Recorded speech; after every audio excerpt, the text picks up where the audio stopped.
Antoine Doyon, propriétaire de la ferme Thomas avec Rolande Poitras. On est en production de veau de grain depuis 1980. On possède la ferme depuis 1976. Je suis natif de Saint-Isidore d'Auckland. C'est un retour à la ferme. C'est la 3e génération sur la ferme. Je suis né à Saint-Isidore d'Auckland, au village, en 1946, le 7 juillet 1946.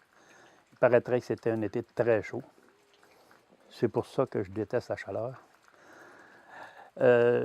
J'ai fait mes études à Saint-Isidore jusqu'à... J'ai fait une 9e année. Après ça, j'ai été à l'école de métier à Sherbrooke. J'ai appris le métier de charpentier-menuisier. J'ai travaillé sur la construction. J'ai déménagé à Cookshire. J'ai travaillé sur la construction jusqu'en 1976, lorsque j'ai acquis la ferme pour devenir producteur de lait. En 1980, dans la foulée de Nourrir le Québec, j'étais dans ce temps-là président du secteur de base de Saylorville, président de l'UPA, et M. Jacques Proulx avait annoncé qu'il y avait un nouveau programme, un nouvel élevage, le veau de grain. C'était un CA, ça, le soir.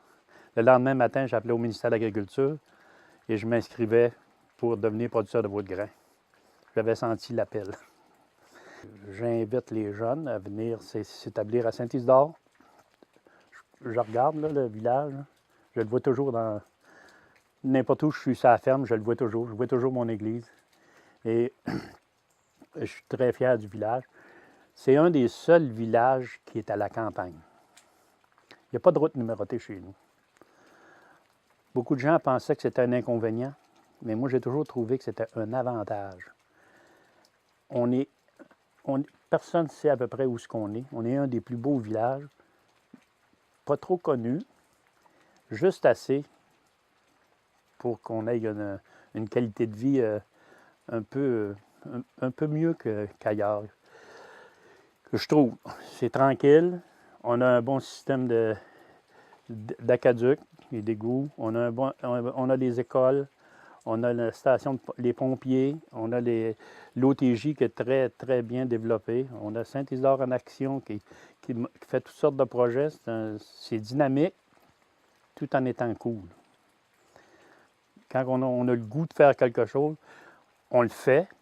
Puis si ça ne marche pas, tant pis, on fera autre chose. Mais il faut toujours laisser la chance aux coureurs et encourager ceux qui ont des idées un peu différentes des nôtres, les encourager à aller plus loin.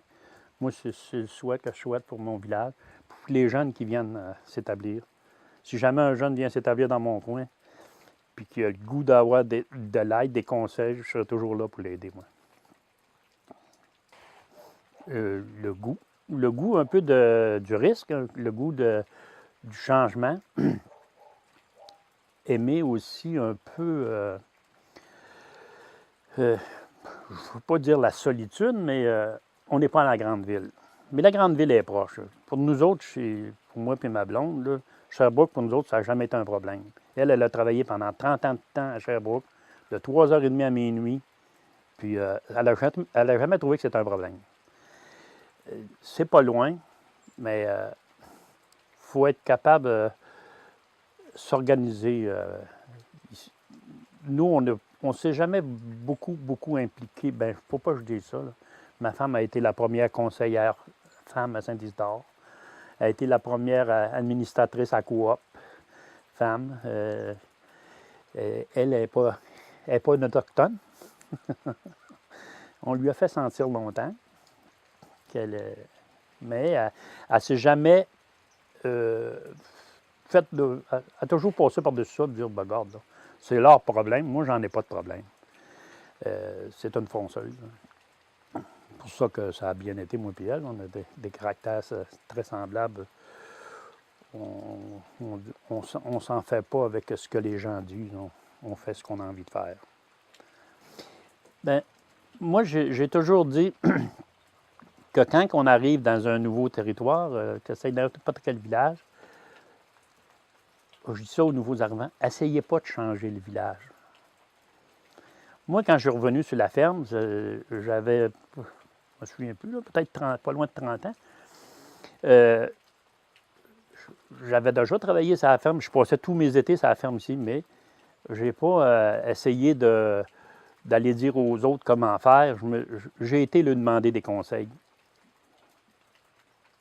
J'ai été lui demander des conseils. Peux-tu m'expliquer comment ajuster mes charrues? Peux-tu ci, peux-tu ça? Et après, ben, c'est plus facile, après que tu as demandé des conseils, de dire, ben, peut-être que, au lieu d'arriver et de dire, faites donc ça comme ça. Et ça, c'est une façon d'entrer dans un village. Ça, c'est le conseil que je donne à tous les nouveaux arrivants. Essayez pas de venir dans un village. Vous avez des bonnes idées, c'est d'accord, mais essayez pas de changer le village. Essayez de vous adapter, puis tranquillement, vous pouvez amener vos idées, puis vos idées ils vont être mieux reçues, puis ils vont être partagées par les autres. Mais quand que vous brusquez un peu les gens, c'est comme si on lui disait que vous êtes de la campagne, puis vous n'êtes pas trop à la page. Nous, on va vous aider à vous moderniser. Ça, c'est pas la bonne façon de faire. Et ça, je l'ai répété à plusieurs fois. J'ai siégé au Conseil régional de l'environnement. J'ai siégé au l'ancien CRD, qui est devenu la CRE après. Puis j'étais sur le comité de patrimoine bâti, patrimoine paysager. Et j'ai toujours défendu cette thèse-là, que si on veut être accepté, il faut commencer par accepter celui qui nous reçoit. Partager ses idées. Après ça, on amène nos idées. Aux gens des villages, de mon village, des gens de Saint-Isidore, je leur dirais, regardez la personne qui vient. Elle vient ici pour vous aider à faire progresser le village, à faire progresser la municipalité. Elle vient ici pour vous aider à partager avec vous. Mais il faut que vous vouliez partager, il faut que vous les acceptiez aussi. Les acceptiez pas comme des gens qui viennent vous déranger, là, mais comme des gens qui vont venir vous aider à donner une suite, une continuité au village. Le plus grand homme au monde. Peut-être pas au monde, là, mais c'est un homme qui est vraiment beau.